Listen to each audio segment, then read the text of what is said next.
वहाँ पर सुधाकर समाजवादी पार्टी से चुनाव लड़ रहे हैं, तो उनके जिताने के पूरा प्रयास है और जीतेंगे।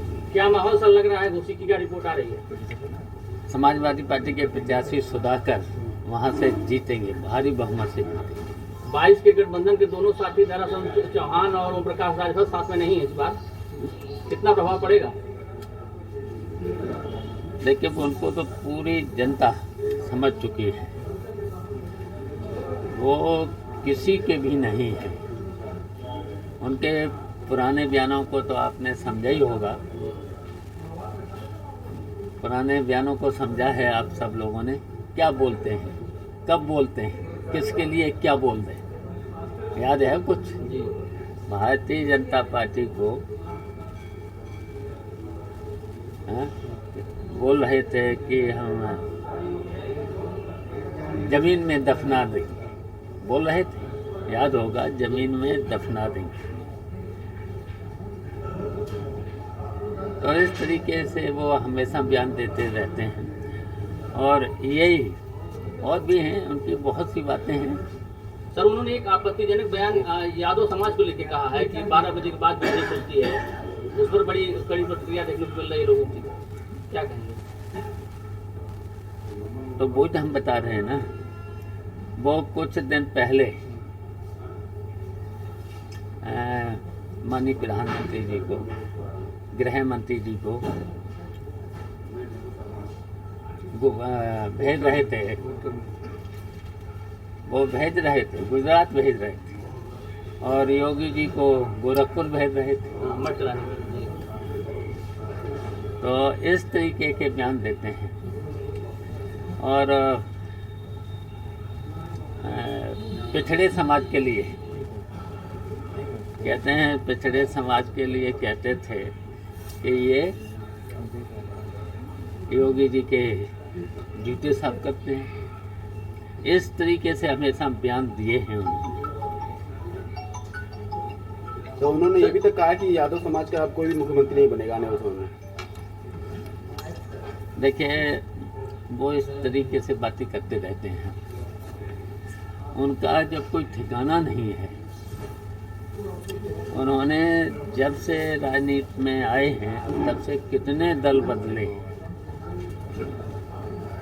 सर, आपके साथी रहे हैं उमेश पांडे का, उन्होंने पार्टी छोड़ दी है और बीजेपी ज्वाइन करते बोला कि सुधाकर सिंह उनके भाई के हत्यारे हैं, मैं इनका समर्थन कैसे कर सकता हूँ?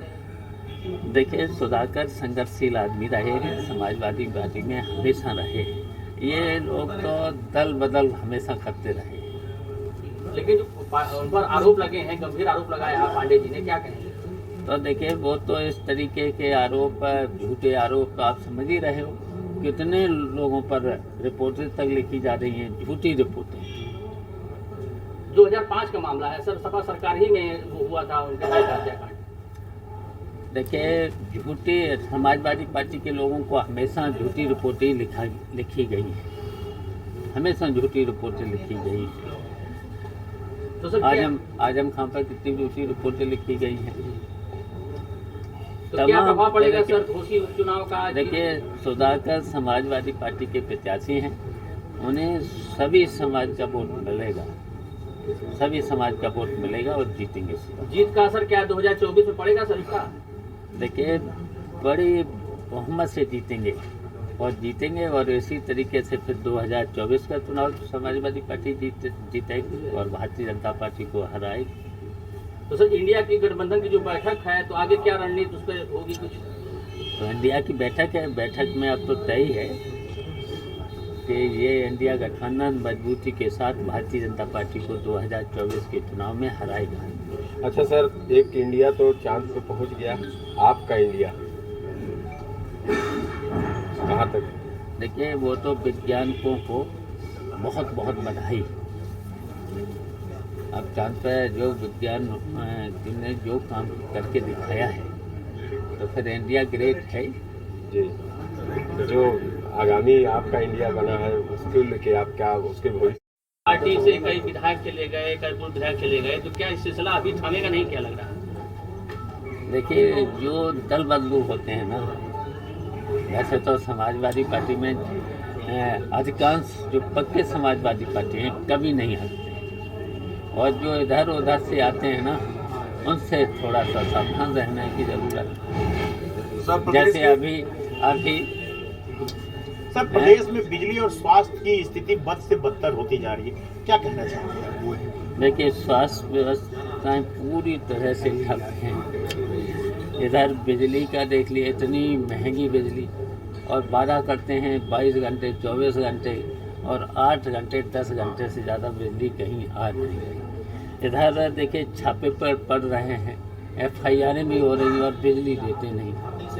और इतने छापे और ये करने के बाद भी रेवेन्यू इनका बढ़ता नहीं। तो देखिए, ये भारतीय जनता पार्टी से ज़्यादा भ्रष्टाचार अभी तक कोई भी सरकार नहीं थी। सबसे भ्रष्ट अभी तक की सरकारों में सबसे भ्रष्ट सरकार भारतीय जनता पार्टी। सर, जिस तरह से प्रधानमंत्री के आर्थिक सलाहकार ने संविधान बदलने की जरूरत बताया है, क्या कहेंगे कि भाजपा की अगली रणनीति संविधान बदलने की है क्या? लोकतंत्र विरोधी और देखिए, ये केवल झूठे वादे करते हैं और कहीं पर भी न तो विकास, और इन्होंने केवल ये झूठे बोल बोल करके, और कहीं पर भी चाहे संविधान विरोधी तो हैं ही ये लोग, लोकतंत्र विरोधी हैं ही, जान ही रहे हो। झूठी रिपोर्टें लिख करके जेल भेजने का काम, कितने लोगों को इन्होंने झूठी रिपोर्ट लिखा करके जेल भेजने का काम। अच्छा, कानून को ये नहीं मानते, जिस तरह से अदालतें को ये नहीं मानते।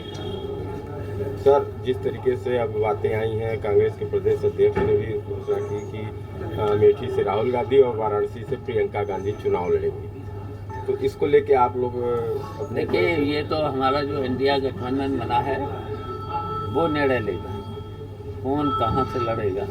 अभी तो समय है, सब सामने आ जाएगा, कौन कहाँ से लड़ेगा, समय पर सब सामने आ जाएगा। सर, बसपा ने कहा कि चुनाव हम अकेले लड़ेंगे 24 का, तो कहीं ना कहीं वो भाजपा को फायदा पहुंचाने के लिए क्या उसके गठबंधन में शामिल नहीं किया जा रहा है इंडिया में, चाहते वो करेंगे? तो वो तो भाजपा से पूरी तरह से मिले ही हुए हैं, पूरी तरह से भाजपा से मिले। अब वो तो भाजपा से बात करके ही अपना जहाँ से लड़ेंगे। ठीक सर, थैंक यू। बना है वो मजबूती के साथ चुनाव 2024 का मिल करके लड़ेगा और भारतीय जनता पार्टी को हटाएंगे। चुनाव लड़ने की बातें आ रही हैं, तो आपकी भी दावेदारी आजमगढ़ से रही है, राष्ट्रीय अध्यक्ष जी की भी रही है, बेटे की भी रही, क्या है क्लियर? अब ये पार्टी के ऊपर नहीं, आप भी तो वरिष्ठ हैं, आप इसको स्पष्ट कर सकते हैं। देखिए, पार्टी जो फैसला लेगी नहीं, ये वो तो स्वीकार है, ये सही है। हाँ, और लेकिन जो आपने अपनी पार्टी क्या जो राय? फैसला ले लेगी उसकी मजबूती के साथ हम लोग सब लोग जीतेंगे और यहाँ से चुनाव भी जीतेंगे। उपचुनाव जो घोसी में है, उसको लेके जिस तरीके से आप लोग कमर कसे हैं, उसको लेके आप आने वाले 24 के चुनाव में किस तरीके की बातें रहेंगी? अगर ये भी चुनाव जो उपचुनाव हो रहा है, सुधाकर हमारे प्रत्याशी लड़ रहे हैं, ये भी जीतेंगे और फिर इसी तर्ज पर 2024 का चुनाव भारी बहुमत से ये हमारा जो इंडिया गठबंधन है वो जीतेगा। सर, लेकिन जितने भी अभी सर्वे आ रहे हैं सभी में अभी एनडीए की ही जीत बताई जा रही है। जितने भी सर्वे अभी 1 महीने के अंदर हुए हैं इंडिया गठबंधन बनने के बाद, तो देखिए, अभी तो शुरुआत हुई नहीं है चुनाव की, और सर्वे तो बस समझ ही रहे हो, सर्वे तो इस समय मीडिया तो और ये सभी सर्वे पूंजीपतियों के हाथ में है, और ये सरकार पूंजीपतियों को लेकर के ही चल रही है। सर, तो उसी तरीके से ये सर्वे तो प्रदेश चल में रही कानून है। व्यवस्था क्या स्थिति देखते हैं? पूरी तरह से कानून व्यवस्था ध्वस्त है। सरकार रोज हत्याएं हो रही हैं। अभी आपने लखनऊ में ही देखा है, गवर्नर साहब के यहाँ किस तरीके से हत्याएं हो रही हैं, लगातार हत्याएं भी हो रही हैं।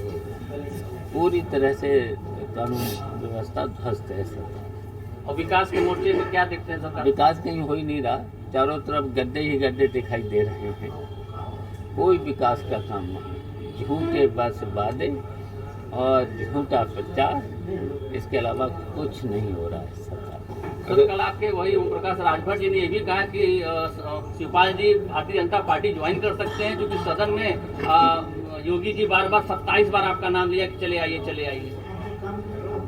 देखिए, ये लोगों का कोई ठिकाना नहीं है। ओम प्रकाश जो राजभर हैं, ये हमेशा दल बदलते हैं। आपको पता ही होगा 2096 से शुरुआत करी है, कितने उन्होंने दल बदले और कोई इनका ठिकाना नहीं कब कहाँ चले जाएं, क्या कुछ बोल दें। और मैंने अभी बताया ही है आपको, कब क्या बोल दें, किसके लिए बोल दें। अच्छा सर, जिस तरह से सदन में योगी जी आपसे बात करते हैं, आपको संबोधित करते हैं या किसी भी सवाल पे आपके सिद्धि बुद्धि की बात करते हैं, इसके पीछे क्या सोच है?